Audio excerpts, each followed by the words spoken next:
Cảm ơn nhãn hàng bia Tiger Crystal.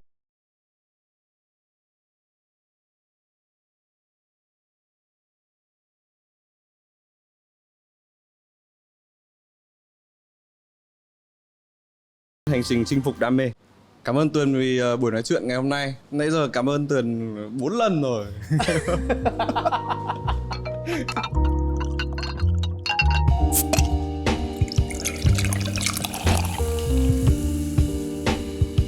Cảm ơn nhãn hàng bia Tiger Crystal đã đồng hành cùng với Have a Sip After Hours.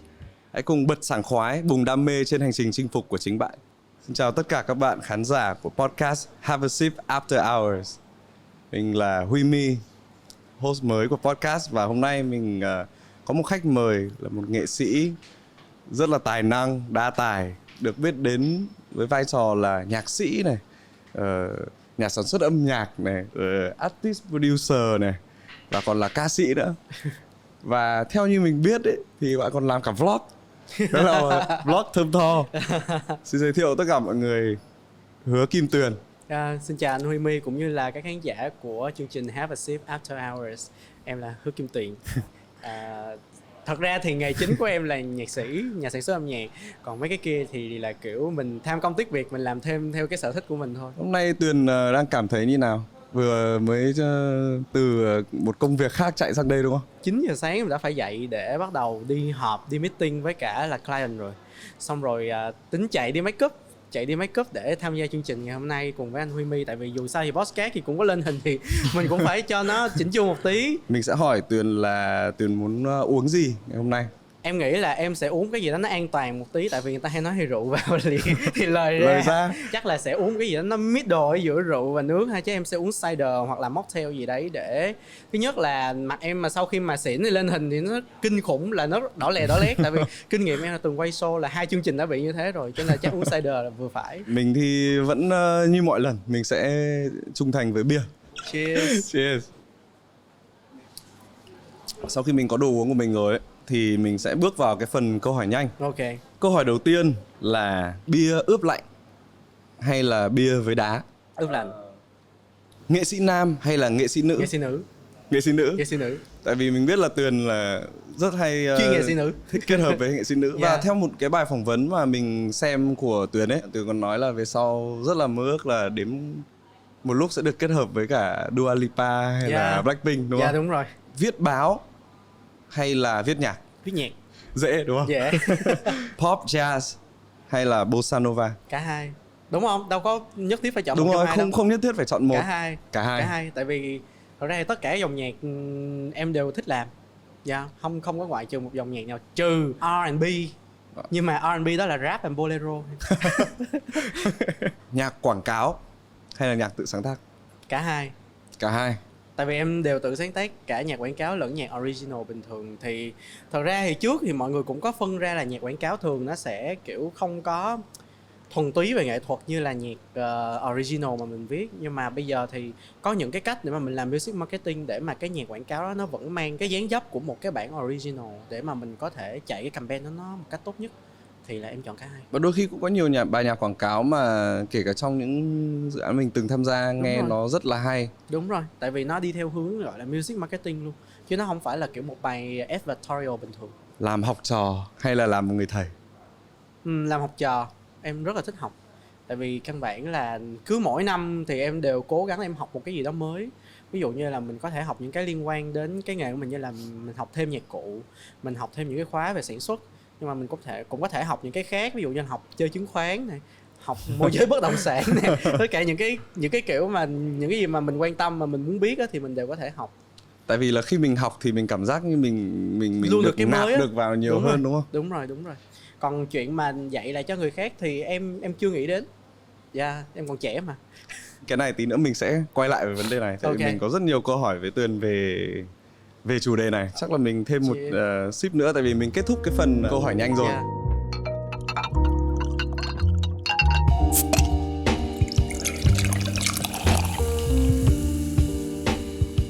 Câu hỏi đầu tiên mà mình muốn gửi cho Tuyền ấy, tại mình biết là bạn cũng là một artist producer và đã từng ở một cái vị trí gọi là mentor ấy, kiểu hướng dẫn cho những bạn trainee ở trong ST319. Đúng không? Tuyền có thể kể cho mình 3 cái điều khác biệt khi mà mình làm học trò so với khi mình làm thầy hay ở vị trí một người hướng dẫn người khác? Thật ra làm artist producer không hẳn là kiểu mình trở thành một người thầy mà mình hướng dẫn cho các bạn. Tại vì để mà hướng dẫn cho các bạn thì là có các cô giáo hay là thầy giáo về thanh nhạc, về vũ đạo riêng rồi. Còn riêng cái vị trí artist producer của em á, đầu tiên là phải định hướng phong cách cùng với lại bên phía ekip của công ty, xem là cái phong cách nào phù hợp với bạn này. Tại vì không phải là mình cứ ra xong rồi mình có một bài hát là đủ, mà mình phải định hình được một cái phong cách để mà nó tạo dựng thành một cái hình ảnh thương hiệu riêng của ca sĩ. Tại vì cái chất riêng mới là cái quan trọng giữa cái để mà phân biệt giữa nghệ sĩ này với nghệ sĩ khác. Cái thứ hai nữa là mình nằm trong khâu sản xuất, là mình sản xuất ra những bài hát phù hợp với lại cái phong cách mà mình đã định hình cho bạn trước đó. Mình cùng với những cái nhạc sĩ khác, những cái producer khác tạo ra những cái bài hát để mà làm sao phù hợp với phong cách đó, nhưng mà nó vẫn đảm bảo đủ yếu tố liên quan đến thị trường và yếu tố liên quan đến những cái khía cạnh mà có thể mạnh về thương hiệu, và để mà mình có thể gọi là thắng được cả khán giả lẫn nhãn hàng sau này. Và cái tiếp theo nữa là một cái artist producer, nữa là mình cũng trò chuyện các bạn, làm cái tư tưởng cho các bạn biết là khi mà vào nghề này thì mọi thứ nó sẽ như thế nào, nó sẽ gặp khó khăn như thế nào, và nó sẽ có những cái thử thách gì, để các bạn chuẩn bị trước tâm lý để mà các bạn có thể vượt qua những cái thử thách nếu mà các bạn gặp phải. Chứ nó cũng không hẳn là kiểu artist producer là người đứng ra dạy các bạn hát như thế nào hay là thu âm như thế nào và phải làm gì. Cho nên đối với em nó cũng không phải là một người thầy, mà mình là giống như là một người của ekip sản xuất. Và đồng thời thì mình cũng chia sẻ cho các bạn những cái mà mình đã biết để các bạn chuẩn bị cho cái hành trang mà các bạn chuẩn bị bước vào cái thế giới showbiz này thôi. Thì có lẽ là cái từ thầy nghe nó hơi bị to quá, nó hơi bị đao to búa lớn quá. ý của mình của Huy My khi hỏi Tuyền ấy, những cái mà Tuyền vừa mới nói ấy, thì nó cũng đúng là ở vị trí mentor mà. Tại vì khi mà mình kể cả xác định như bạn nói là phong cách đúng không? Hay là định hướng là ai hợp với kiểu như nào, thì mình cũng phải hiểu rõ cái người mà mình hiểu cái dòng nhạc hay là cái phong cách của cái bạn nghệ sĩ đó mà mình đang muốn giúp. Thường thì cái phong cách nó phải fit với lại cái cá tính của người nghệ sĩ đó nữa. Nên là cũng có một cái thời gian mà mình phải nói chuyện và mình làm quen, như là mình đi chơi với các bạn khá là nhiều để mà mình hiểu rõ được các bạn. Mà không chỉ riêng là những cái bạn nghệ sĩ của ST319, mà còn là những cái bạn nghệ sĩ mà Tuyền làm việc sau này, như là bạn Hoàng Duyên nè, hay là bạn CC Trương nè, đều là những cái bạn mà Tuyền quen và Tuyền gọi là đi chơi với các bạn rất là nhiều để mà hiểu được các bạn và tạo dựng được cái hình ảnh cũng như là cái định hướng tốt cho các bạn. Khi mà bạn bắt đầu hay là từ ngày xưa ấy, thì ba của bạn là người dạy cho bạn rất là nhiều về âm nhạc. Thật ra ba không phải là người dạy, mà ba là người truyền cảm hứng cho em nhiều. Truyền cảm hứng chứ không phải người dạy. Bạn có thể nói cho mình biết 3 điều mà bạn học được từ ba mình? Để mà nói về chư vị phụ huynh thì mình học rất là nhiều, tại vì con cái chính là hình ảnh phản chiếu của cha mẹ mình mà. Em học được từ ba em, cái đầu tiên là cái khả năng cân bằng đó. Tại vì ba em là cung thiên bình, cho nên bẩm sinh là ba em đã có một cái khả năng cân bằng rất là tuyệt vời, là ba có thể cân bằng được câu chuyện gia đình, cân bằng được chuyện của công việc. Thì thành ra sau này khi mà nhìn cái cách mà ba cân bằng tất cả mọi thứ, và kể cả cái cách mà ba kiềm chế những cái cơn nóng giận hay là kiềm chế cảm xúc của mình á, thì là những cái mà mình học được rất là nhiều. Thật ra cái đó áp dụng vào được rất là tốt nha. Ví dụ như sau này khi mà mình làm việc với client mà nhiều khi mình có nổi nóng lên thì mình cũng ok, calm down, cái gì nó cũng sẽ ổn thôi, thì kiểu vậy. Cái thứ hai mà em học được từ ba, nhìn vào bên trong nhiều hơn nhìn ra bên ngoài á. Tức là ba em luôn là người mà quan trọng cảm xúc của bản thân và quan trọng những cái mà liên quan đến gia đình bên trong nhiều hơn bên ngoài. Nên là trước khi ba mất thì ba có dặn một câu là đừng quan tâm người xung quanh và người ngoài nói gì, miễn là mình làm được những điều mình thích và sống một cuộc sống mình thích thì nó mới là cái cuộc sống đáng sống. Thì đó là điều thứ hai em học được từ ba. Cái thứ ba em học được từ ba đó là cái cách mà quan tâm mọi người, không có gọi là thông qua lời nói mà là thông qua những cái hành động trực tiếp và những cái mà để thời gian nó chứng minh nhiều hơn. Thì thành ra là đó là những cái background mà ba em tạo cho em. Bên cạnh đó thì còn là cái tình yêu âm nhạc, thậm chí là những cái nốt nhạc đầu tiên hay là những cái bài hát đầu tiên đều là ba em giúp em hoàn thành. Mình nghĩ là mình cũng có thể liên hệ được với bạn rất là nhiều. Tại vì ngày trước thì mình cũng có học về mỹ thuật, và đúng là cũng có ảnh hưởng từ ba, tức là từ bố của mình rất nhiều. Và có những cái thì kiểu mình cảm giác như là nó không phải là bài học hay là một cái điều gì nói, nhưng mà Đúng cảm rồi. giác nó ngấm. Chính xác, Sau chính xác. thời gian nó ngấm vào Đúng mình rồi. đúng không? Nó là giống như là nó không còn là dạy và học nữa, mà nó là truyền cảm hứng và nhận những cái nguồn cảm hứng đó để mà tự bản thân mình sản sinh ra cái sự yêu thích đặc biệt với một cái bộ môn nào đó. Chứ nó không còn là dạy hay là kiểu mình học xong rồi mình phải làm nữa. Yeah. Đó, dựa vào bạn nói là những cái tính cách bạn học này, sự kiên nhẫn này, sự balance này, rồi gọi là khả năng nhìn vào bản thân này, thì nó có giúp ích gì cho bạn không trong cái quá trình mà bạn đào tạo, gọi là giúp đỡ đào tạo những nghệ sĩ khác ở ST319? Và đâu là 3 cái điều khó khăn nhất khi mà Tuyền làm cái công việc đấy? Căn bản là khi mà em bắt đầu một cái công việc gì đó thì em chỉ có nhào vô em làm thôi. Thì những cái đó nó trở thành cái bản năng của con người em. Cho nên là hiếm khi nào mà em để ý là em phải dạy cho các bạn cái gì, em phải truyền đạt cho các bạn cái gì. Mà chỉ là kiểu mình cố gắng mình truyền cho các bạn những cái nguồn năng lượng tốt nhất, những cái nguồn năng lượng tích cực nhất. Ví dụ như là mình sẽ nói các bạn là những cái câu chuyện này, những cái vấn đề này nó xảy ra như thế này nè. Bây giờ mình có nóng giận mình cũng không giải quyết được. Mình có thể gọi là xả cái cơn tức đó trong cái lúc đó, nhưng mà nó cũng không có giải quyết gì được. Nhưng những cái hậu quả để lại sau đó nó cũng rất là nhiều. Cho nên là các bạn có những cái sự lựa chọn để các bạn giải quyết một vấn đề. Trừ phi cái vấn đề đó nó cùng đường mà nó không giải quyết được thôi mình cắt, mình bỏ, tại vì nó đã ảnh hưởng toxic đến mình rồi. Cái thứ hai nữa là em nghĩ là khi mà mình làm một nghệ sĩ á, cái điều mà quan trọng nhất á, tức là cái sự yêu thích và cái sự phấn khởi mình dành cho cái nghề của mình. Nếu mà một ngày nào đó mình mở mắt ra mình cảm thấy công việc mà mình viết nhạc hay mình đi hát hay mình làm cái này cái kia mà nó trở thành một cái gánh nặng đối với mình, thì lúc đó mình nên ngừng lại.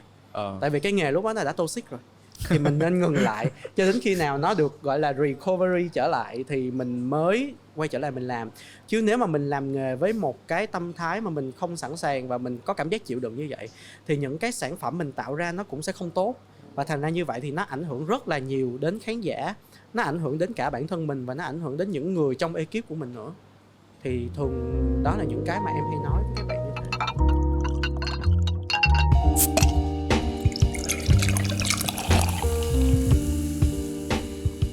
Những bạn thực tập sinh hay là kể cả những người nhỏ tuổi hơn được một người lớn tuổi hơn nói cho những điều đấy, thực ra nó cũng rất là đáng quý đấy. Mình cảm giác là trong nghề nào cũng thế. Và khi mình làm nghệ thuật thì nếu mà có một người gọi là cũng không hẳn là phải làm thầy, nhưng mà là một người, chỉ cần là một người đàn anh mà nói được cho mình một số những cái điều gọi là sự chuẩn bị tâm lý thôi, hoặc là một vài những cái tips nhỏ thôi, thì nó cũng đã rất là giúp ích rồi.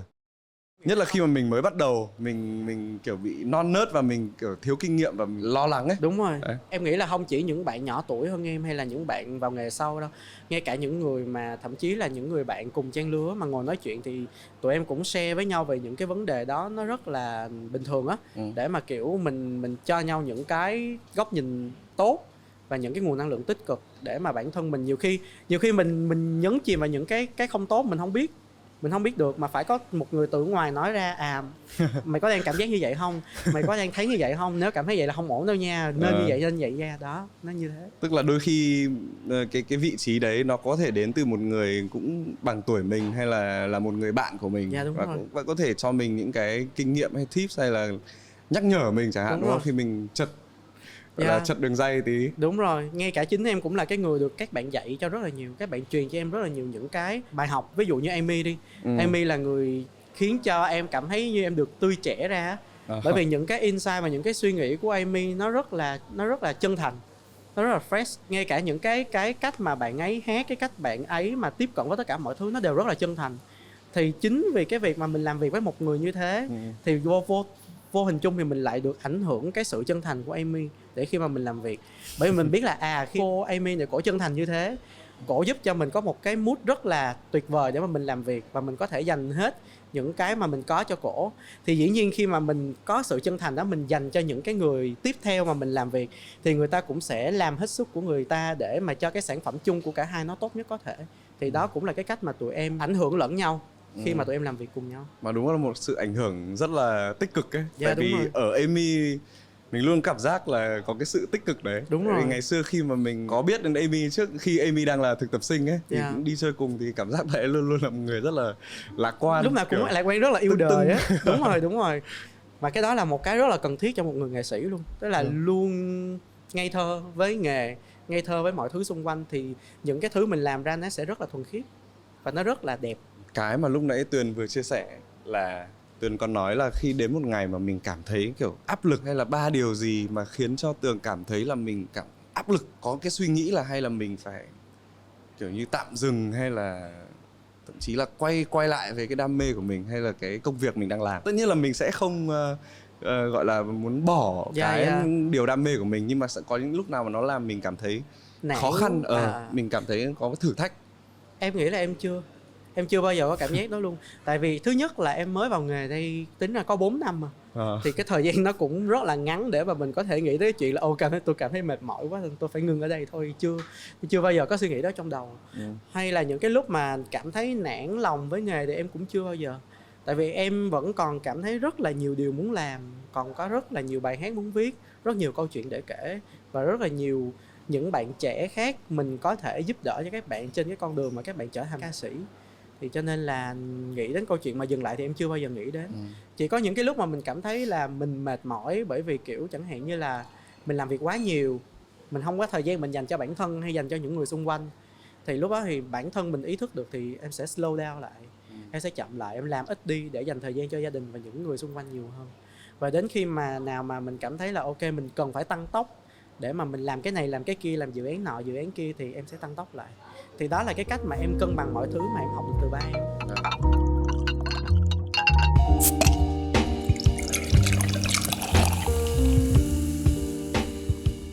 Nếu mà bây giờ có 3 điều mà bạn được nhắn nhủ đến những cái bạn nghệ sĩ trẻ hơn, những người mà muốn theo đuổi âm nhạc, thì bạn sẽ đưa ra 3 lời khuyên gì? Cái đầu tiên là các bạn phải biết mình là ai và mình muốn gì. Phải biết rõ bản thân mình trước và mình có cái gì, yếu điểm của mình là gì, và điểm mạnh của mình là gì, và mình muốn trở thành một người như thế nào ở trong cái bản đồ âm nhạc. Cái thứ hai nữa là các bạn phải biết là mình hát hay dòng nhạc gì, các bạn thích nghe nhạc gì, và những cái âm nhạc đó có đối tượng như thế nào. Phải nắm rõ. Đúng là điều này rất là hay đấy. Tại vì là đúng là nhiều khi có những bạn trẻ cũng không phải là vì, thì thực ra là vì các bạn ấy trẻ. Cho nên ví dụ như kiểu về trong phim chẳng hạn, ví dụ bạn nói là muốn làm diễn viên, nhưng mà khi mà hỏi diễn viên mình thích hay là phim gì thích thì lại không biết. Tiếp theo đó là tại sao mình lại muốn làm nghề này, khi nào là cái lúc mà mình bắt đầu, và mình bắt đầu như thế nào. Nó là 5W What, Why, When, Who and How. Tức là mấy chữ viết tắt để đúng rồi, tổng hợp lại là mình để xác định được là mình. Đúng rồi, mình phải hỏi được 5 câu hỏi đó chính bản thân mình. Nếu mà mình có đáp án, mình trả lời hết 5 câu đó, tức là các bạn đã sẵn sàng để các bạn bước vào rồi. Cảm ơn Tuyền vì những cái chia sẻ vừa rồi và những câu trả lời mà mình học được gọi là vô số điều. Và cái câu cuối cùng thì câu vừa rồi câu cuối rồi. Không, câu vừa rồi chỉ là câu cuối trong những câu hỏi ở giữa. Còn đây là cái câu gọi là câu đặc biệt. Câu này là một câu mà trong mỗi một buổi podcast ấy, thì mỗi khách mời sẽ có một câu dành riêng cho mỗi khách mời đấy. Và cái câu của Tuyền trong ngày hôm nay, trong buổi podcast ngày hôm nay là, mình ghi sẵn ra đây để nếu được tự đề cử cho một giải thưởng âm nhạc với chủ đề là sảng khoái, thì Tuyền sẽ đề cử cái sáng tác nào của bản thân? Sẽ là một ca khúc chuẩn bị ra mắt. Sẽ là một ca khúc chuẩn bị ra mắt rồi. Ca khúc có tên là Hít vào thở ra. Hít vào thở ra. Ôi, nghe sảng khoái thật sự luôn. tranh thủ cái bia luôn. Hy vọng là mọi người hãy dành nhiều tình cảm cho ca khúc Hít vào thở ra do Hứa Kim Tuyền sáng tác. Còn nghệ sĩ thể hiện là ai thì mọi người hãy chờ, tin tức sắp có rồi. Hay là Tuyền có thể gọi là cho những bạn khán giả podcast này được nghe thử một câu. Em nghĩ là để mọi người nghe nguyên bài đi. Tại vì biết sao không, những cái lyric của ca khúc này nó đều là punchline hết. Thì nếu mà mình tách một cái câu ra thì nó sẽ bị mất đi cái tính liên kết của nguyên một chuỗi punchline ở trong cái điệp khúc. Cho nên là mình sẽ để cho khán giả có thể nghe được trọn vẹn bài hát này. Thì mình có thể hỏi cho những bạn khán giả đang xem podcast là bao giờ thì bài hát sẽ ra mắt? Trong khoảng đầu tháng 11 thì ca khúc này sẽ được ra mắt. Ok. Cheers.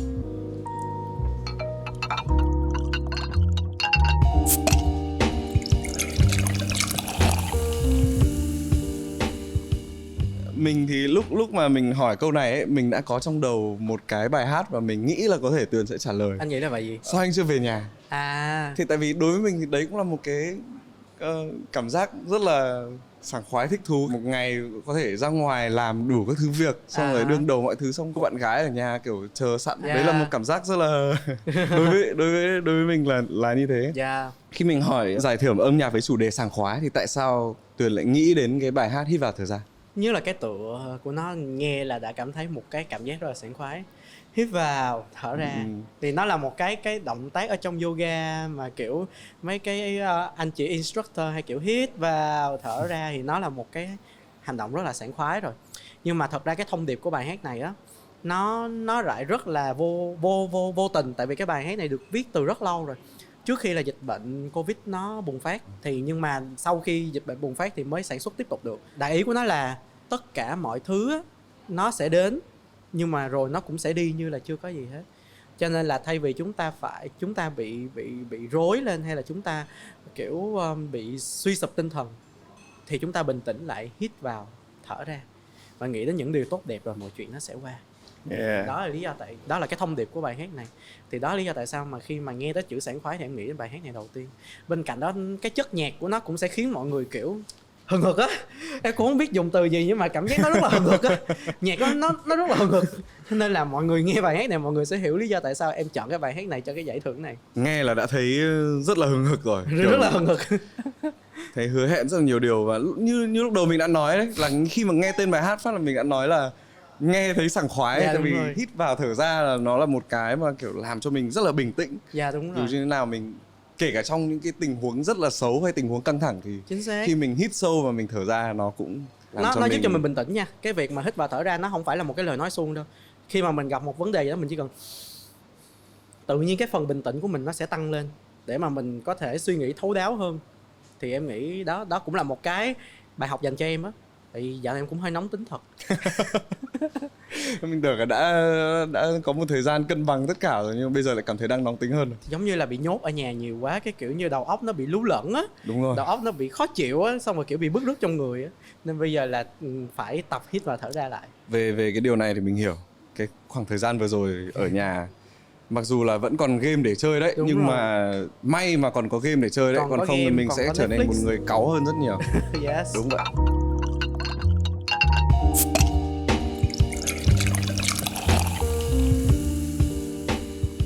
Tuyền là một người biết cân bằng rất là tốt.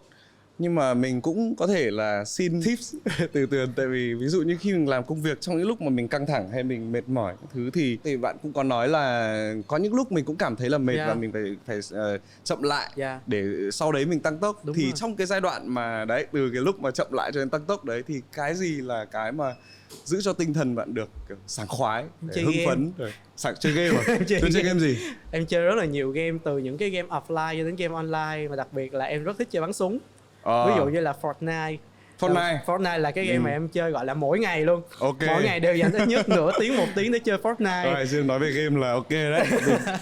Mình cũng có chơi Fortnite nhưng mà không chơi nhiều. Chắc là không chơi nhiều bằng Tuyền đâu. Nhưng mà mình thì lại thích chơi game thể thao. Kiểu FIFA rồi PES cái thứ. Nếu mà để nói nhạc trong game ấy thì thực ra trong FIFA có rất là nhiều nhạc hay. Mỗi một năm mà FIFA ra game ấy thì nó sẽ có khoảng độ tầm 30 khoảng hơn 40 track và từ các nghệ sĩ trên khắp nơi trên thế giới. Thật ra nếu mà nói về nhạc game nha, Liên minh huyền thoại có một cái nhóm KDA của Hàn Quốc, là nó là một cái nhóm nhạc ảo nhưng mà nhạc siêu hay luôn. Có một cái bài tên gì tự nhiên quên mất rồi, là của một cái bạn Soyeon của nhóm G-idol viết, là bây giờ hơn 300 triệu view. Và mặc dù nó là nhạc game nha, nhưng mà nó lại cực kỳ nổi tiếng và thành công. Nên sau này là rất là nhiều những cái game của Việt Nam khác cũng có đặt hàng của em viết luôn. Thì thật ra viết nhạc cho game thì em cảm thấy rất là dễ. Tại vì những cái game mà khi mà mọi người, ví dụ như những người khác họ không chơi game thì khi mà tưởng tượng đến cái game đó thì sẽ rất là khó đối với họ. Còn ví dụ như là khi mà cái gọi là nhà sản xuất game brief cho em là đây là một cái game open world, là ok mình sẽ tự tưởng tượng được open world đó là cái gì. Nó là giống như Zelda, mình đi trên một cái map rộng khắp như thế này, xong rồi nó là style cổ trang, rồi nó sẽ chia môn phái hay cái thứ thì mình đều có thể biết được luôn. Thì chính vì như vậy cho nên là những cái việc mà mình tìm những cái chất liệu âm nhạc, hay là những cái cách mà mình xây dựng melody cho nó hùng tráng á, nó rất là dễ. Hay là những cái game mà kiểu như là những cái game mà nó đồ họa 2D á, anh biết game Maple Story không? Biết. Đấy, những cái game mà mang tính chất như Maple á thì Maple Story là từ xưa, đúng từ ngày rồi, xưa mà chơi đi flat ngang nghe đúng không? bây giờ em vẫn còn chơi á. Em chơi server của nước ngoài. Thì khi mà biết những cái game mà nó mang tính chất dễ thương cute như này thì mình sẽ có những cái màu sắc âm nhạc phù hợp với nó. Ví dụ như những cái nhạc mà nó hơi Nhật á, nó hơi có sự điện tử kiểu cảm giác Nintendo, đúng rồi, hơi đúng có rồi. một chút đấy đúng không? Đúng rồi, thì nó sẽ áp dụng vào cái đó rất là hợp. Thì thật ra những cái việc mà em làm như là chơi game hay là xem phim hay thậm chí là xem chứng khoán này cái thứ á, nó đều có thể áp dụng vào âm nhạc hết, ảnh hưởng. Nhưng xem chứng khoán áp dụng vào âm nhạc như nào? Anh muốn tò mò cái đấy. À thế hả? Thật ra chứng khoán nó là một cách để mà em rest đi, em quên đi cái phần âm nhạc á. Cái ví dụ đang chơi nhạc thì kiểu nhiều khi mình bị stress, tại vì chẳng hạn như là áp lực deadline này, hay là mình không nghĩ ra được gì hay ho. Thì cái chứng khoán đó là cái cách mà mình balance lại cái não trái và não phải của mình. Để khi mà não trái não phải mình cân bằng được á, thì mình ngồi lại mình sẽ nói chuyện bây giờ nhìn từ phía nghệ sĩ á thì nó đang bị như thế này, nó đang bí như thế này, nhưng nhìn từ phía khách hàng nghe vào thì bài hát này nó có ok hay không. Thì từ đó mình mới áp dụng cái mindset business của khách hàng vào để mình chỉnh sửa như thế nào để mà nó vừa gọi là chiều được khách hàng mà nó vừa chiều được cái tôi nghệ sĩ của mình. Thì đó là cái cách mà em cân bằng lại cái việc mà mình làm nhạc một cách commercial nó như thế nào. Bây giờ mình sẽ hỏi Tuyền là trong game thì kể cả trong âm nhạc đi, thì ai là người mà Tuyền coi là thầy? Trước đây thì là em cũng chơi game cũng không nhiều đâu, cho đến mãi sau này khi mà làm nhạc rồi á, xong rồi bị mọi người dụ dỗ chơi game á thì mới bắt đầu em chơi nhiều thôi. Còn gọi mà thầy âm nhạc thì tất cả những người em nghe nhạc đều là thầy của em hết. Tại vì ở mỗi người họ em sẽ học được một cái yếu tố gì đấy. Thì người ta nói là một chữ cũng là thầy, nửa chữ cũng là thầy mà. Ví dụ như là JYP thì em học được cái cách là đi giai điệu như thế nào cho chặt chẽ. Teddy của YG thì dạy cho em là cái cách làm nhạc như thế nào để mà mình hiệu quả nhất trong tai nghe khán giả và mình đỡ lãng phí những cái tài nguyên âm nhạc như thế nào. Em ví dụ như là một cái bài hát Teddy xây dựng á, thì thường là mọi người sẽ chú ý phần hook và phần drop. Từ đó thì nó sẽ lan ra cách mà mọi người thuộc những cái đoạn sau. Chứ nếu một bài hát mà đoạn nào nó cũng bắt tai, nó cũng hay, thì thành ra không có một đoạn nào là điểm nhấn hết. Thì thành ra nguyên một bài hát mình sẽ tập trung vào một đoạn để đẩy nó lên được cao nhất. Còn những đoạn còn lại nó sẽ cộng hưởng vào cái đoạn đó, nó support cho bài hát đi lên. Đó là cái mà em học được từ Teddy. Hay là ví dụ như Ariana Grande hay là Dua Lipa thì là mỗi người em đều học được những cái màu sắc âm nhạc rất là hay. Kể cả bên Hàn thì có IU, có Blackpink, có Twice thì cái thứ. Việt Nam thì em học từ cái cách mà đi câu chữ. Từ người thầy đầu tiên của em là chị Giáng Son này, sau đó là anh Đức Trí này, hay là những cái anh chị nghệ sĩ sau này như là Tiên Cookie hay là anh Khắc Hưng, thì đều là những người em học được rất là nhiều từ âm nhạc của họ. Cảm ơn Tuyền đã trả lời hết tất cả các chia sẻ và có một buổi nói chuyện rất vui. Hôm nay bây giờ mình cũng thêm phát nữa. Ok, vậy chơi Fortnite nha. Ok.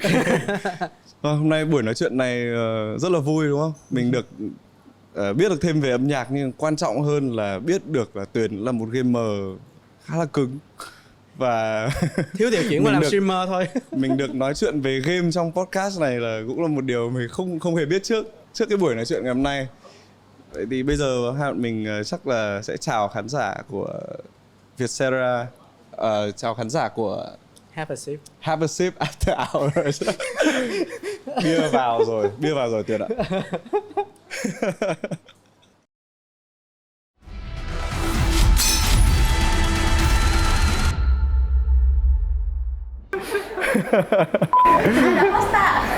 Số em thấy số em bay không? Khách mời toàn những người kiểu đỉnh. Yes. Cảm ơn khách mời, cảm ơn chương trình. Yes. Mọi người cứ trêu em lần sau em mai em đến nữa. Người sẽ trêu em và mọi người cung cấp để nguyên cái đoạn này. Em đi về. Em muốn nói chuyện Fortnite tiếp. Mình phải add PSN. Tại vì là nếu mà để mà nói về Fortnite thì chắc là Tuyền có thể sẽ phải làm thầy của mình. Ok. Thường là 8 giờ là ngưng làm việc, 8 giờ chơi đến 11 giờ. Tại vì em có một cái gang chơi Fortnite tối nào cũng đi bắn với nhau vậy. Nhất là khi mà chơi Fortnite thì nó lại còn sự tập trung căng thẳng hơn. Tại vì là vừa phải xây, mình vừa phải xây, vừa phải treo, vừa phải bắn. vừa phải chạy bo. Đúng, với cháy bo. Thực sự mình cảm thấy nó đặc biệt tại vì là khi mà nó ra nó thay đổi hết tất cả những cái game Bắn súng hiện khác. giờ. Tại vì là bây giờ game bắn súng nào cũng có rất là nhiều những cái game khác mà nó bắt chước theo cái Đúng kiểu rồi. của Đi bắn Battle VC Royale. đấy. Nhưng mà chỉ có Fortnite là số 1. Tại Rồi. vì những cái map của nó xây rất là mà kiểu nó update liên tục luôn á, không bao giờ nó bị cũ ấy. Nhưng mà Fortnite là nó có cái chế độ split screen để cho hai người cùng chơi trên một screen mà online không? Em có PS với lại Nintendo Switch ở nhà luôn, nên là chia ra hai máy chơi thôi. Ừ. Nó cho crossplay giữa hai hệ đấy luôn. Đúng rồi, bây giờ nó đã có hệ console với cả là mobile sẽ chơi được với nhau. À, tức là bây giờ là Fortnite Đúng tức là rồi. từ ngày xưa hay là mới? Mới đây là Mới tất đây đúng cả hình như là PC có thể chơi được luôn rồi.